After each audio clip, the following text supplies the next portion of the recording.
just blame our parents and say that, because you didn't tell me no often enough, here I am, a rejection rejecter.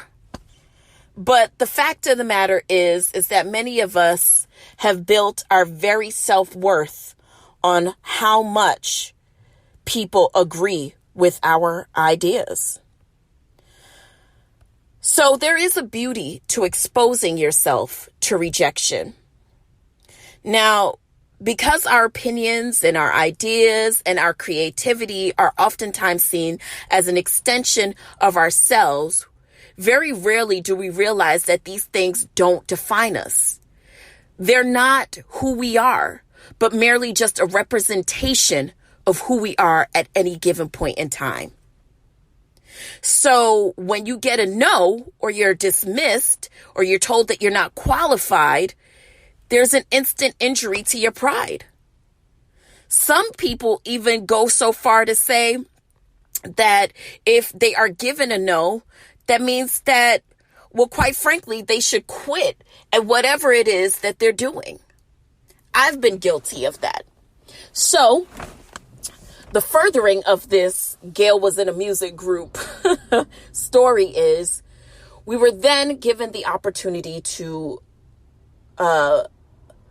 audition for Uptown Records because music, MCA Universal was the parent company of Uptown. And when they saw us coming in for the audition, they said, why don't you come in and audition for us as well? And at the time, Andre Harrell was looking to work with a younger singing group. And so at any rate, we audition, we're rejected by both labels. Dagger to the heart. After that day, we never sung together again. We never did. We never sung. We never went for those lessons. We just quit. Now, I beat myself up all the time because of the work that I do here. Creatives, if you are creative, you definitely know what it feels like to not be able to handle the rejection in the best kind of way. I mean, literally, I spend hours when I'm rejected trying to figure out why wasn't I good enough, or why wasn't my idea good enough, or why was I not a good fit? And sometimes I think that the path just was not meant for me. And that's okay as well. But the problem is that you never should allow a not good enough to divert your path. Now, everybody knows that when you express your love to someone, for instance, right, and they reject you, you confess your love and someone turns you down. It's almost as if this person is basically saying to you, listen, you ain't good enough for me, so this ain't gonna work. The ego goes into telling you this whole made up story about why you're not good enough, right?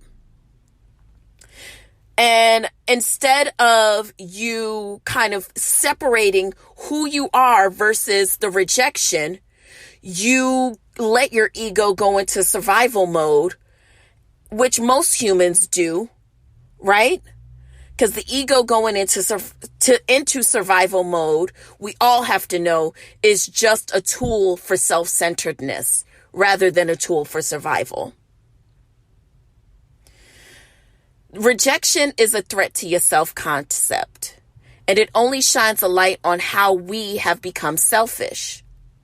We can't expect everyone to just accept what we want, how we feel, and what we think. It's not realistic. You know the saying, one man's trash is another man's treasure. That speaks to the embodiment of rejection right there. Just because you are rejected in one realm doesn't mean that you won't be somebody's treasure in another realm. It is up to you to embrace that rejection as a critical part of your growth. Through rejection, we often understand where we are versus where we want to be. For instance, so I was talking to someone who I was looking for their assistance in helping to grow the podcast, seemingly almost like a manager type. And this person was gracious enough to basically not only listen to my art, but then to tell me, hey, I think that you can get better in this aspect. I think you could work on this aspect. And in a lot of cases, when I am oftentimes met with those kind of criticisms, I will go into a place where I have to tell myself after that it is not a rejection of who I am or even the rejection of the work that I'm doing.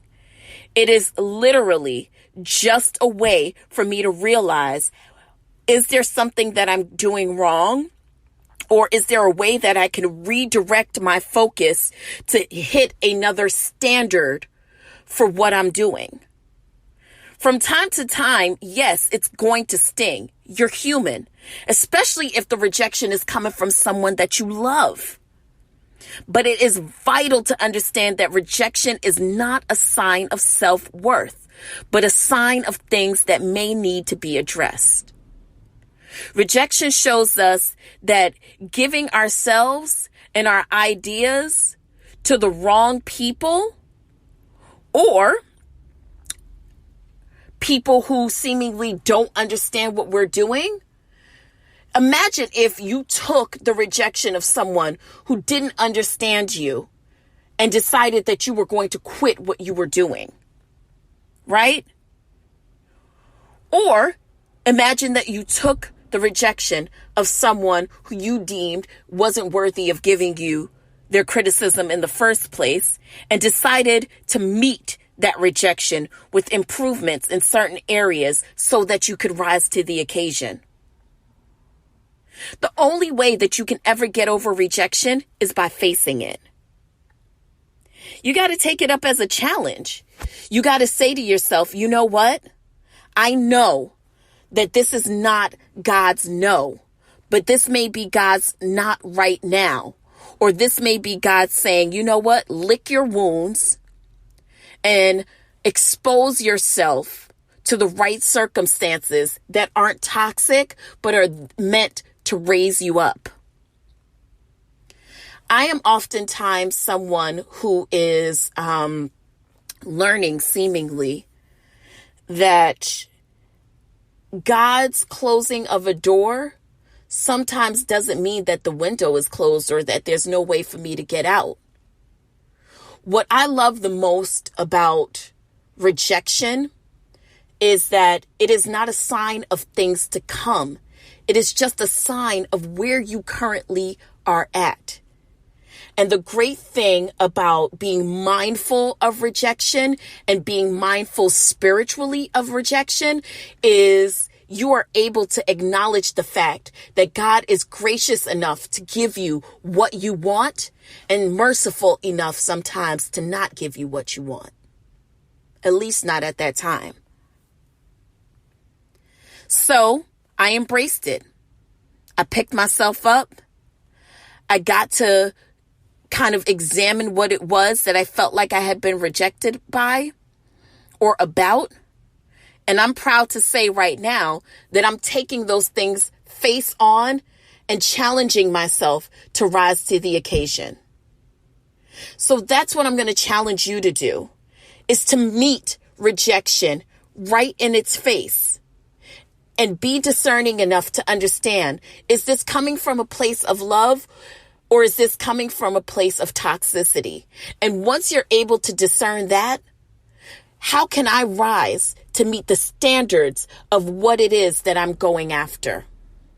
Whether it's love, a new job, a new business, or a creative endeavor.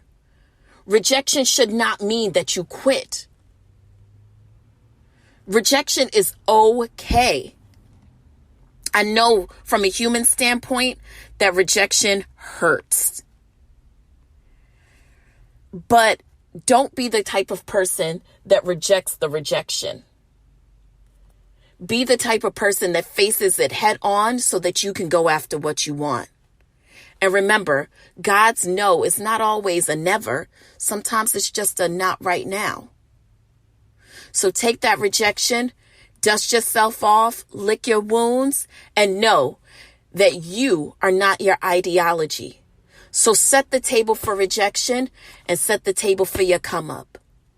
I love you guys so much. It is never going to be lost on me that you take the time out of your lives to listen to me. I love you for listening. Peace.